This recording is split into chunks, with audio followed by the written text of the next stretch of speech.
अस्सलाम वालेकुम friends, welcome back to my channel news busters. मुझसे तुम ये साल कोई नहीं देखा सकता। मैं तुम्हारे लिए अपनी जान में कैसे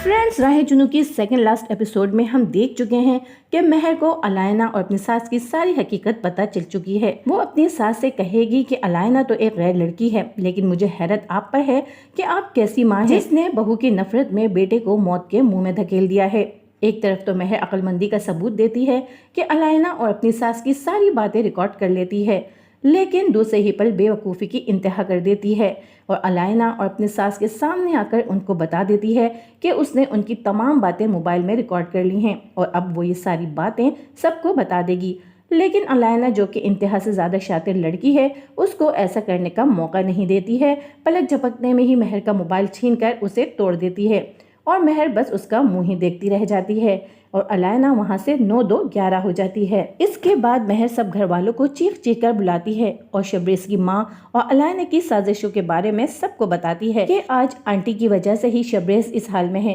क्योंकि आंटी ने ही काशान के साथ प्लानिंग की थी कि वो मुझे ट्रैप करके मेरी नाजेबा वीडियो बनाए और फिर झूठी सच्ची कहानी सुनाकर, जिसके बाद लाजमी सी बात है कि शबरेज का दिल महर की जानिब से खराब हो जाता और वो इसे छोड़ देता। और इसके अलावा ये भी बताती है कि अलायना और शबरेज की झूठी नाजेबा वीडियो बनाने वाली साजिश में भी आंटी बराबर की शरीक हैं। सारी हकीकत जान लेने के बाद सारे घर वाले शबरेज की माँ को निहायत हक़ारत से देखते हैं और शबरेज की माँ का ये हाल होता है कि अभी जमीन फटे और वो उसमें समा जाए। दूसरी तरफ अलायना का वकील उसको ये बताता है कि हमारा केस काफी कमजोर है, क्योंकि फार्म हाउस से मिलने वाली सीसीटीवी फुटेजेस में साफ दिखाई दे रहा है कि काशान रिवॉल्वर के जोर पर जबरदस्ती महर को अंदर लेके जा रहा है और जिस रिवॉल्वर से काशान की डेथ हुई है वो भी काशान का ही है और महर ने अपने डिफेंस में काशान का कत्ल किया है और डिफेंस का हक तो सबको है। जहां पर ये सारी बातें सुनकर अलायना परेशान हो जाएगी, वहीं पर शबरेज के घर वाले शबरेज के हक में मिलने वाले सबूतों पर मुतमईन हो जाएंगे कि हो सकता है इन सबूतों की वजह से शबरेज की सज़ा में कुछ कमी हो जाए या फिर उसे रिहा ही कर दिया जाए। लेकिन अलायना, जो बदले की आग में जल रही है, वो किसी तौर नहीं चाहेगी कि शबरेज जेल से निकल जाए। वो जेल के अंदर ही उसे मारने की साजिश करेगी। वो अच्छी खासी रकम एक पुलिस वाले को देकर शबरेज के खाने में जहर मिलवाने की कोशिश करेगी। दूसरी तरफ महर की पूरी कोशिश होती है कि वो शबरेज को राजी कर ले और पुलिस को बता दे कि कत्ल शबरेज ने नहीं बल्कि इसी ने किया है, लेकिन शबरेज महर को सख्ती से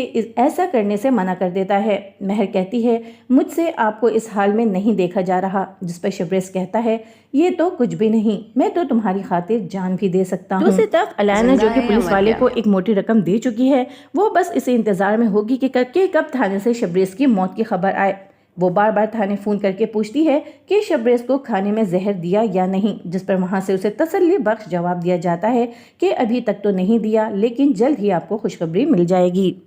अब फ्रेंड्स, देखना यह है कि अलायना की ये साजिश कामयाब हो जाएगी और वो तबरेज को और महर को हमेशा के लिए अलग करने में कामयाब हो जाएगी, या फिर महर की दुआएं रंग ले आएंगी और शबरेज और महर एक बार फिर एक हो जाएंगे और अलायना हमेशा की तरह अपनी साजिश में नाकाम होकर जलती भुनती रह जाएगी।